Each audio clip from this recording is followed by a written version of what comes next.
Boa tarde, pessoal. Primeiramente, é uma honra estar participando, né, desse evento com uma causa tão nobre, uma ocasião onde pode conhecer outras experiências de outros profissionais, compartilhar conhecimento.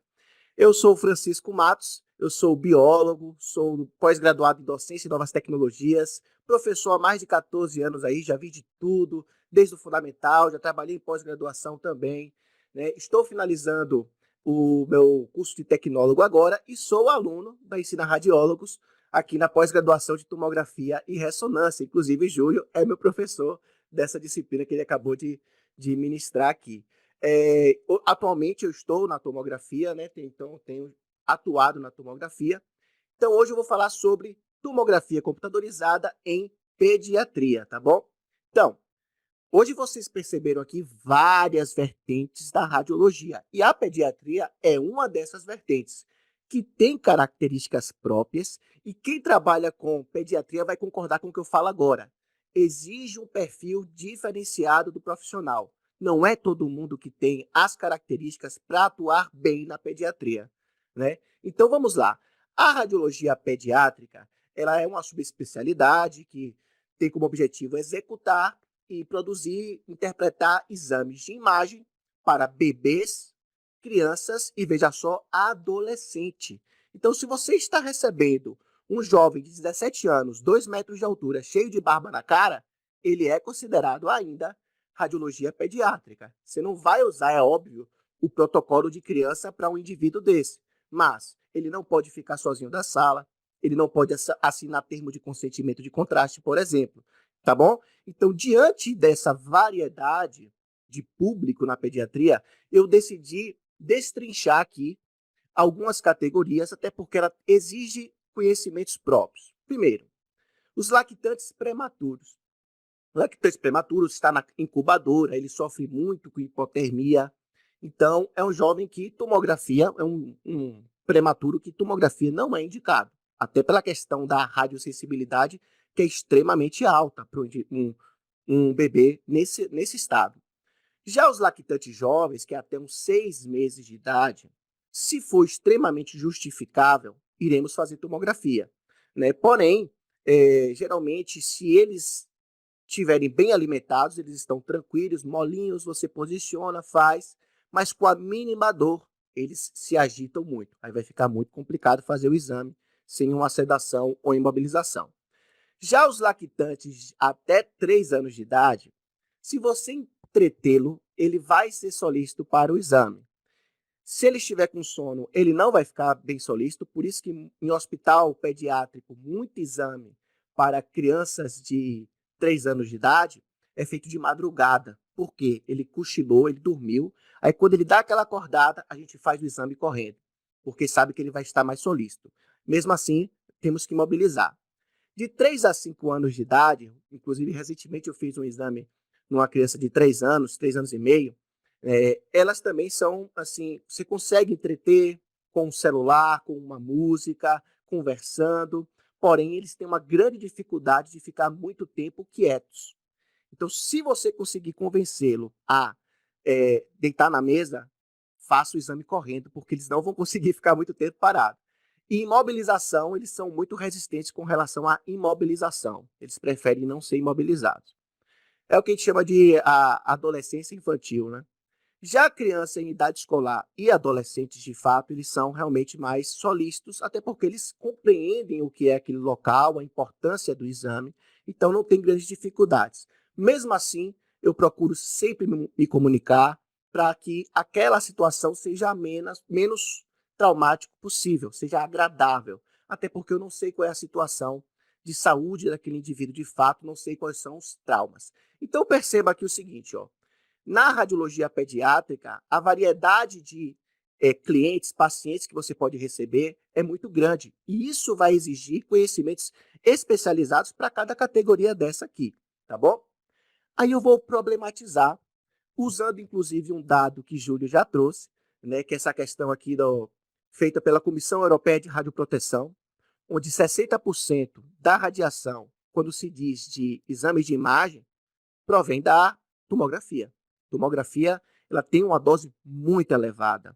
Muito bem explicado também pela Daiane Miglioretti, ela é PhD em radioproteção, ela fez um estudo fantástico, inclusive foi uma das minhas inspirações para essa palestra hoje, sobre a relação de tomografia e risco de câncer.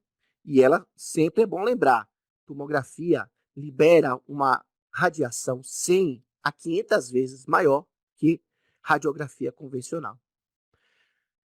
Então, estou problematizando aqui a nossa situação na pediatria, porque, veja só, Júlio também comentou que a quantidade de exames está cada vez maior, e aqui no Brasil está cada vez maior mesmo. Segundo a Agência Nacional de Saúde, veja só, o Brasil ele faz mais exames de tomografia do que países desenvolvidos. Nós fazemos muita tomografia aqui. Isso levantou até uma polêmica de que os planos de saúde estavam alegando que não estavam tendo muita justificativa válida para aplicar tomografia. E isso é uma indagação válida, eu compreendo. Mas a tomografia realmente produz uma imagem para diagnóstico muito boa. Então, para o médico, é muito assertivo dar um diagnóstico com o exame de imagem da tomografia. Então, eu começo a me preocupar quando se trata de criança, porque ela é muito radiosensível. Então, a justificativa para que eu realize uma tomografia em uma criança, ela tem que ser muito bem fundamentada. Tá bom, pessoal? Por que a criança é radiosensível? A todo momento eu estou falando aqui, não, criança é radiosensível. Mas vamos lá, por quê? Não sei se vocês conhecem, Bergonier e Tribondor, em 1906, eles criaram as leis da radiosensibilidade. Eu trouxe 3 delas aqui. Primeiro, quanto maior a capacidade de divisão celular, atividade mitótica de mitose de um indivíduo, mais radiosensível essa pessoa é. Por quê? Como ela faz divisão celular muito rápido, não dá tempo das enzimas corretoras agirem e preservarem o DNA. Então, se houver radiação, o DNA está mais desprotegido. Como, por exemplo, a enzima DNA polimerase, ela não tem tempo para agir. Outro detalhe, bebês agora. Os bebês eles têm muitas células imaturas, que popularmente nós chamamos de células-tronco. As células-tronco ainda não têm os mecanismos de proteção de DNA que uma célula diferenciada já tem. Então, perceba como a criança ela é mais radiosensível. Sem falar do metabolismo acelerado também. Nós sabemos que órgãos com metabolismo mais acelerado são mais sensíveis que órgãos com metabolismo mais lento. Por isso que algumas regiões do nosso corpo são mais sensíveis que outras. E a criança ela tem um metabolismo acelerado no geral, né? Então, por isso que eu digo, a justificativa de uma tomografia em criança, ela tem que ser bem fundamentada, porque a dose de radiação para aquela criança tem um peso muito maior. Outro detalhe que nós temos que levar em conta na justificativa. Será que não poderia ser substituído com outras modalidades de exame? Vou dar um exemplo, apendicite. Muitos médicos conseguem diagnosticar apendicite com ultrassom. Retinoblastoma, que é um câncer comum no olho das crianças. Tomografia não é indicado, até porque o cristalino é muito radiosensível. O ideal seria a ressonância. A gente sabe que ressonância é um exame muito mais caro. Então, todos esses detalhes nós temos que levar em conta quando nós dizemos da justificativa na pediatria, tá bom, pessoal? Mas uma vez que nós entendemos que aquele exame traz um benefício maior para aquela criança, nós vamos realizar. Então, já que nós vamos realizar, é bom que nós utilizemos todos os elementos que a tomografia tem para que a gente possa reduzir a dose dessa criança. E eu trouxe vários elementos aqui, vou comentar rapidamente por todos eles, por causa da questão do tempo, mas é muito bom para que a gente entenda que existem tecnologias para que a gente possa otimizar a dose. Eu nem gosto da palavra reduzir a dose, eu gosto da palavra, da expressão otimizar. Por quê? Eu tenho que reduzir a dose para preservar a qualidade da imagem também, e isso é otimização de dose. Porque de maneira nenhuma, como o Júlio falou agora há pouco, eu quero repetir o exame. Então, tenho que garantir a qualidade também. Então, vamos conhecer aqui alguns elementos para a redução de dose na tomografia. O primeiro deles é a reconstrução da imagem iterativa, né, que nós conhecemos também como protocolos ultra low dose. sei se vocês já ouviram falar. O protocolo Ultra Low Dose, ele é com base em algoritmos, então o fabricante, ele desenvolveu esses algoritmos, como por exemplo o ASIR, que é da GE, né? E esses algoritmos, eles têm uma capacidade de interpretação maravilhosa. Por quê? Eles analisam cada pixel da imagem, são muitos pixels, e ele percebe quais pixels fazem parte do ruído da imagem, e ele calcula o valor ideal para aquele pixel e faz uma limpeza. Então, aqui, por exemplo, temos aqui uma imagem com muito ruído, e aqui, ó, utilizando a reconstrução interativa, perceba que ele limpou boa parte daquele ruído. Isso é maravilhoso. E foi muito utilizado o protocolo Ultra Low Dose, porque eu consigo realizar uma tomografia com dose tão baixa que fica semelhante à dose de uma radiografia. E para a criança, isso é maravilhoso, já que ela é mais radiosensível. Inclusive, tem um artigo no Jornal de Pediatria, esse aqui é o jornal mais importante da pediatria que eu conheço, que fez um artigo científico exclusivo falando da utilização do protocolo Ultra Low Dose para diagnosticar doenças pulmonares em crianças. Olha a tecnologia nos ajudando nessa caminhada. Outro elemento que pode nos ajudar, esse aqui já existe há alguns anos, o controle automático de exposição, como, por exemplo, o que Jefferson falou do CareDose 4D da Siemens, né? Esse CareDose 4D da Siemens, ele é muito bom, porque ele consegue fazer esse controle automático. Quando se faz o scout, o programa ele já analisa as diferentes densidades do organismo, e ele já sabe, faz uma projeção em gráfico nas regiões que vão precisar de maior MAS e regiões que precisam de menos MAS. E ao longo da varredura, ele vai ajustando, modulando a quantidade de MAS. Olha que maravilha. Dessa forma, eu consigo preservar regiões que não precisam de tanta radiação de forma automática.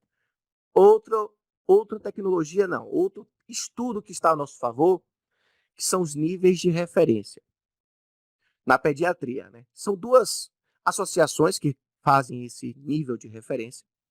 Pessoal, nessa parte aqui eu só estou apenas citando porque eu quero me concentrar mais na questão do atendimento humanizado para a criança e imobilização. Então, o nível de referência, a Associação Americana de Física Médica faz nível de referência e a Associação Europeia também. A que eu trouxe aqui foi uma parte resumida de um nível de referência para crânio na pediatria. O que é isso? Ele nos dá os parâmetros, sugere os parâmetros para realizar exames rotineiros, como, por exemplo, aqui, crânio. Então, ele me dá os parâmetros, ele divide a idade, ele me divide, deixa eu só colocar aqui o laser, né?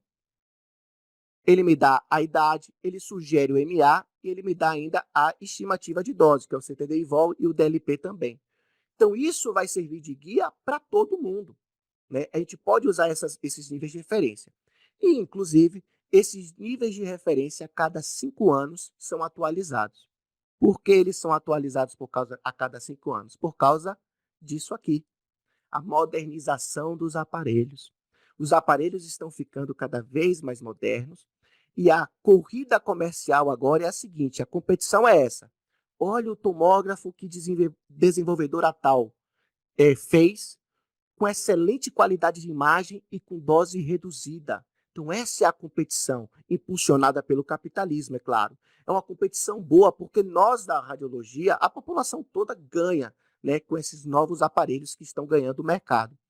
A exemplo disso, eu trouxe aqui, ó, a Siemens Naeoton Alpha, que é o tomógrafo com tecnologia quântica, com contadores de fótons. Eu acho ele fantástico, porque ele promete muita coisa.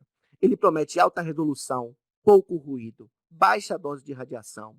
Se for exame contrastado, baixa quantidade de contraste. Então, o aparelho é perfeito.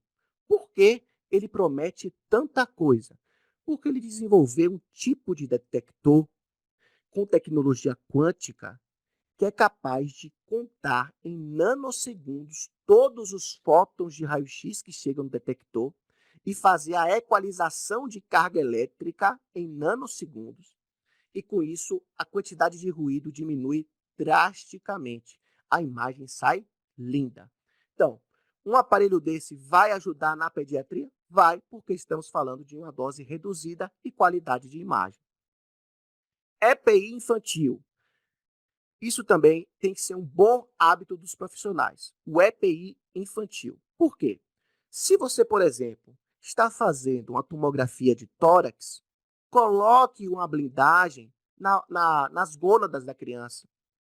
Se você está fazendo um exame de abdômen, coloque um protetor de tireoide. Então, tudo que não estiver na varredura daquela criança, daquele exame, use proteção. Isso vai demandar mais tempo de você colocar o protetor na criança? Vai, mas ela precisa, como eu falei, mesmo sendo radiação secundária nessa criança, por ela ser mais radiosensível, isso tem um peso maior nela. Então, esse aqui também é um elemento que nós temos que utilizar a nosso favor. Francisco, Oi, 4 minutos. 4 minutos, tá bom. Outra coisa que nós podemos fazer é o protocolo Ultra Low Dose, que é fazer todos os ajustes necessários, inclusive o pitch, por exemplo, que tem que ser menor, isso para garantir uma qualidade e redução de dose. Então, não podemos ficar acostumados, acomodados com os protocolos de fábrica. É muito bom a gente também fazer os nossos próprios ajustes. E aí, agora eu parto para meu último tópico da minha palestra, que é a humanização do atendimento. Essa imagem aqui me corta o coração, inclusive, olha a carinha dela. Que é o medo, né, gente? A criança, quando entra naquela sala branca, com pessoas de jaleco, pessoas estranhas, ela sente medo. Sem falar que ela entende que tem alguma situação de saúde com ela. Então, o medo, ela está na cabeça das crianças, isso é normal. Então, cabe a gente ter o traquejo, por isso que eu falei que não é todo mundo que tem o perfil para pediatria, você tem que ter o conhecimento com as crianças para tornar aquela situação o mais confortável possível. Para isso, eu trouxe algumas dicas aqui. Vou dar 2 exemplos que vai se refletir bem nessas características. Recebi, há 2 semanas atrás, uma criança de 6 anos e ela era do espectro autista, segundo a mãe. E eu percebi que ela era realmente mais agitada que o normal. O que é que eu fiz? Eu fui ter que ser lúdico. Eu levei o menino para a sala, mostrei todos os equipamentos, fui conversando com ele, e ele nada de querer fazer o exame. Mostrei para ele, deixei até ele apertar o botãozinho da mesa, né? E ele foi ficando cada vez mais confortável. Aí chegou um momento que ele falou assim: Nossa, essa máquina parece a máquina do Stranger Things. Eu falei: É verdade, a Eleven fez muito exame nessa máquina. Eleven é a personagem do seriado que ele assiste, que eu conhecia, porque eu fui entrando no universo dele. Ele: Você já assistiu? Foi? Eu falei: Já, as 3 temporadas. Eu falei: Será que você vai conseguir os superpoderes dela? Pronto, foi nesse momento que ele quis fazer o exame.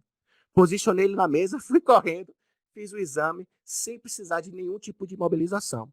Então, perceba, eu tive uma linguagem adequada com a criança, eu entendi o universo dela. Em nenhum momento eu parei de conversar, então eu já fui posicionando e continuei conversando, né?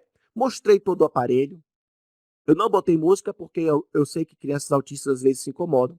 Enfim, outra situação que aconteceu comigo foi com uma criança de 3 anos, né? Que chegou chorando horrores, muito agitada. Eu falei: Mãe, do jeito que ela está, eu nem vou posicioná-la. Vá lá fora, beba uma água com ela, fique conversando, daqui a pouco você volta. Aí eu adiantei também minha worklist, né? Aí daqui a pouco a mãe voltou. Ela já não estava mais chorando. Eu falei: Mãe, o que é que eu percebi? Que com a mãe ela é muito dengosa. Então eu chamei a tia. Aí a tia veio, troquei. Aí a tia já foi mais lúdica. Eu falei: Tia, tem como você deitar na mesa só para mostrar para ela? Aí a tia deitou na mesa. Aí eu: Tá vendo como é que a tia faz? Aí a tia fingiu que estava se divertindo.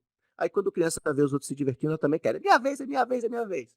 Aí eu fui, posicionei a criança e aí consegui fazer o exame na maior pressa do mundo, mas eu consegui fazer o exame. Então perceba como existem características que não é qualquer tecnólogo que vai ter, não é qualquer pessoa, porque são características pessoais. Como eu trabalhei com criança em toda a minha vida como professor, eu tenho facilidade, outras pessoas não vão ter. Então, são dicas que são válidas que nós temos que levar atenção. Há outro detalhe. Para essa criança de 10 anos, eu fiz o exame de crânio dela, ela assistindo no celular. Saiu um pouquinho do celular do exame? Saiu. Mas eu consegui fazer o exame, pessoal. Tá bom? E agora, para finalizar, só aqui falando das imobilizações, que nem sempre eu vou conseguir a boa vontade da criança. Então, às vezes, eu tenho que mobilizar. Bebê, por exemplo, eu posso usar essa prancha, Tem a prancha Taém, que é de acrílico com faixas de contenção. Perceba que a criança não está muito feliz com a imobilização. Temos os sacos de areia também, para imobilizar os membros inferiores e superiores. Essa aqui, mumificação, ela é muito utilizada porque com o próprio lençol você consegue embalar a criança e executar o exame. Inclusive, a criança até se sente mais confortável com esse tipo de imobilização, já fiz muito. E auxílio dos pais sempre é importante. Coloca a blindagem dos pais, né, e manda os pais ficarem conversando com a criança. Inclusive, avisar, por exemplo, eu falei, ó, tia, aqui tem um microfone. Se você perceber que ela mexeu o crânio, me fale. Se você perceber que ela está parada, fale no microfone que eu vou iniciar o exame. E aí a tia falou, pode iniciar. Aí quando eu escutei, eu iniciei o exame. Então, os pais têm que ajudar também nesse trabalho, pessoal. Então, 20 minutos certinho, consegui falar muita coisa aqui, não parei de falar, né, gente? Aqui estão minhas redes sociais. Muito obrigado pela oportunidade, Márcio. Bom, Francisco, eu que agradeço, a apresentação foi muito boa, bem tranquila, bem legal, bem dentro da temática, e é legal. Pediatria é um tema sempre interessante, né? As pessoas trazem pouco, mas falta informação. Então, quando a gente tem pessoas que trabalham, é bem legal trazer, é um universo totalmente diferente. Eu estava comentando aqui, você disse uma criança de 6 anos que assiste Stranger Things. Eu nunca assisti um episódio dessa série, eu não sei nem do que se trata. É de terror. Então, se fosse comigo, essa criança estava perdido. Mas valeu. Em nome da Ensina e dos participantes, meu muito obrigado aí pelo seu tempo, pela sua contribuição com o nosso congresso. Tá? Um grande abraço para você e para esse povo baiano que sempre recebe a gente muito bem.